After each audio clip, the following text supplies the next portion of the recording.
আজকাল সবাই খুব বুটিক স্কুলের একটা ফ্যাড উঠেছে, সবার সবার সব কিছু অ্যাক্টিভিটি করা দরকার। তো অনেক বাচ্চারাই স্পোর্টস অ্যাক্টিভিটিসের মধ্যে ইনভলভ থাকেন। তো এবার স্পোর্টস অ্যাক্টিভিটিসের মধ্যে ইনভলভ থাকতে থাকতে ইনজুরি ভেরি ভেরি কমন।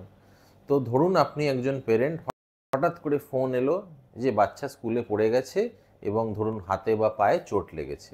তো সঙ্গে সঙ্গে ওখান থেকে আপনারা কি ইনস্ট্রাকশন দেবেন? এই দুটো জিনিস শুনে রাখুন, এই দুটো জিনিস কিন্তু খুব ইম্পর্টেন্ট। 1 নম্বর, লিম্বটাকে ইমোবিলাইজ করতে হবে, মানে যে হাতে বা পায়ে ব্যথা হয়েছে সেটার যেন আর ফার্দার নাড়াচাড়া না হয়। কেউ ধরুন সেট করতে গেল, কেউ ধরুন টেনে বসাতে গেছে, এইগুলো কিন্তু সব লিম্বটার জন্য এবং বাচ্চাটার জন্য ক্ষতিকারক। এইটা একদম করবেন না। যে পজিশনে আছে সেই পজিশনে ইমোবিলাইজ করে দেবেন। একটা কাপড় দিয়ে হোক, একটা ওড়না দিয়ে হোক, কিছুভাবেই হোক সেই হাতটা বা পাটা যেন আর নড়াচড়া না করে।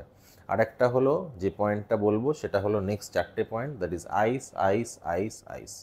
একদম আইস অ্যাপ্লাই করবেন। আইস একটি লোকাল অ্যান্টি ইনফ্ল্যামেটরি এজেন্ট, খুব ভালোভাবে কাজ করবে, বাচ্চার ব্যথাও হবে না। বাচ্চার ফার্দার যে রিয়াকশানগুলো হয় যার জন্য জায়গাটা ফুলে যায়, ওখানে ইনফ্ল্যামেটরি মার্কার্সগুলো বেরোয় এবং বাচ্চাটার পরবর্তী ডিসকমফর্ট যেটা বাড়িয়ে দেয় সেই জিনিসগুলোকে কিন্তু আইস কমিয়ে দেবে। এবং হ্যাঁ, ডেফিনেটলি এরপরে আপনারা যদি যাবেন তখন নেক্সট খুব আর্জেন্টলি হসপিটালে নিয়ে যান, কনসাল্টের orthopaedic surgeon to prevent any further মিসহ্যাপ।